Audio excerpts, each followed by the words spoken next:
எல்லோருக்கும் வணக்கம் நேயர்களே. இந்த வீடியோவில் என்ன தெரிந்து கொள்ள போகிறோம் அப்படின்னு பார்த்தீங்கன்னா, ரொம்பவே முக்கியமான விஷயங்களை பற்றி தெரிந்து கொள்ள போகிறோம். சற்று முன் பார்த்தீங்கன்னா, ஒரு குறிப்பிட்ட தகவல் வெளியாகி மிக பெருமளவுக்கு வைரலாக போயிட்டு இருக்குது. சரண்ராஜும் சரிகமப்பா அபிஷேகாவும் பேசின ஒரு குறிப்பிட்ட ஆடியோ தற்போது வெளியாகி மிக பெருமளவுக்கு பரபரப்பை ஏற்படுத்தியிருக்கு. அவங்க இருவரும் என்ன பேசியிருக்கிறாங்க அப்படிங்கிறதை பற்றி நம்ம முதல்ல தெரிந்து கொண்டு நாம் தெரிந்து கொள்ள போகிற இரண்டாவது முக்கியமான விஷயம் என்ன அப்படின்னு பார்த்தீங்கன்னா, அபிஷேகாவுக்கு பார்த்தீங்கன்னா நம்முடைய சரண்ராஜ் அவர்கள் ஒரு முக்கியமான கிஃப்டை அனுப்பியிருக்கிறாரு.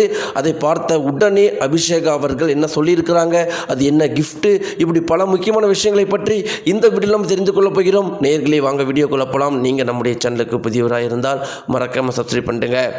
நேயர்களே, சரண்ராஜ் அவர்கள் எந்த அளவுக்கு சிறப்பாக பாடுவார் அப்படிங்கிறது நாம் அனைவரும் அறிந்த விஷயமே. அவரை விட நம்முடைய தமிழகத்தில் இன்னொருத்தர் சிறப்பாக பாடுவார் அப்படிங்கிற மாதிரி சொல்கிறதுக்கு கூட யாருமே கிடையாது.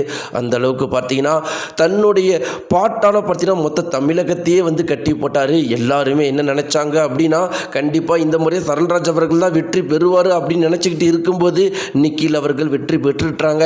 இது ஒரு மிகப்பெரிய அளவுக்கு அதிர்வலைகளை சோசியல் மீடியாக்களில் ஏற்படுத்தினுச்சு.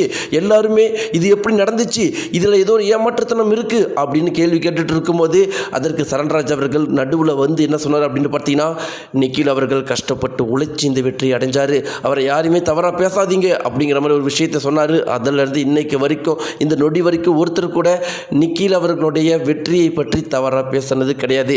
இப்படிலாம் இருக்கும்போது நேயர்களே, எப்படி இந்த சூப்பர் சிங்கர் லெவலில் சரண்ராஜ் அவர்கள் மிக பெருமளவுக்கு ஃபேமஸ் ஆனவரோ, அதே மாதிரி சரிகமப்பாவில் அபிஷேகா அந்த சின்ன குழந்தை பார்த்தீங்கன்னா ரொம்பவும் ஃபேமஸ் ஆனவங்க. அவங்களுடைய பாட்டு அப்படிங்கிறது அவ்வளோ எல்லாருக்குமே பிடிச்சிருக்கும். அவங்கள அவங்கள பிடிக்காதவங்க யாருமே இல்லை. அதே மாதிரி எல்லா ஜட்ஜஸுக்குமே பார்த்தீங்கன்னா அவங்கள அந்த அளவுக்கு ரொம்பவே பிடிக்கும். அப்படிப்பட்ட அபிஷேகாவும் சரண்ராஜ் அவர்களும் ஃபோனில் பேசின ஒரு குறிப்பிட்ட தகவல் இருக்குது. அதில் என்ன இருக்குது அப்படின்னு பார்த்தீங்கன்னா, சரண்ராஜ் அவர்கள், நீங்கள் ரொம்ப நல்லா பாடுறீங்கம்மா, சூப்பராக பாடுறீங்க, இந்த மாதிரி ஒரு குரலை என்னுடைய வாழ்நாளில் நான் கேட்டதே கிடையாது. தெய்வத்தின் குரலாகவே இருக்கிறீங்க நீங்கள். கண்டிப்பாக பாருங்கள், வாழ்க்கையில் ஒரு மிகப்பெரிய இடத்துக்கு நீங்கள் போவீங்க. கண்டிப்பாக அண்ணன் உங்களுக்காக நான் காத்துட்ருக்கிறேன். அதை நான் பார்த்து சந்தோஷப்படணும். அதுக்காக ரொம்பவே ஆசையாக இருக்கிறேன்.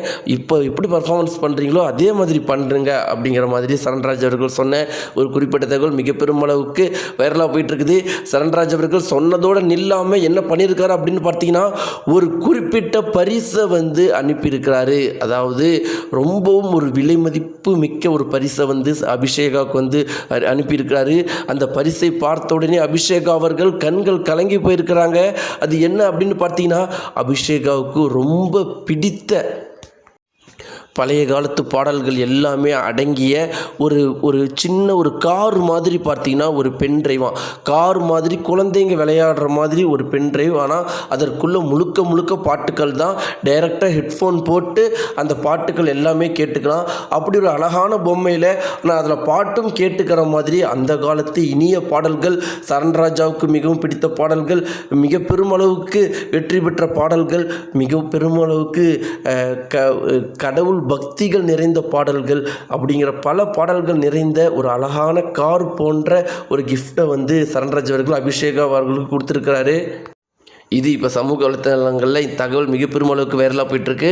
நேயர்களே, இந்த தகவலை பற்றி நீங்கள் என்ன நினைக்கிறீங்க? உங்களுடைய கருத்துக்களை மறக்காமல் தெரிவிங்க. உங்களுக்கு சரண்ராஜை பிடிக்குமா, அபிஷேகாவை பிடிக்குமா, யாருடைய பாட்டு உங்களுக்கு மிக பெருமளவுக்கு பிடிக்குமா அப்படிங்கிறத மறக்காமல் கமெண்ட் பாக்ஸில் தெரிவிங்க.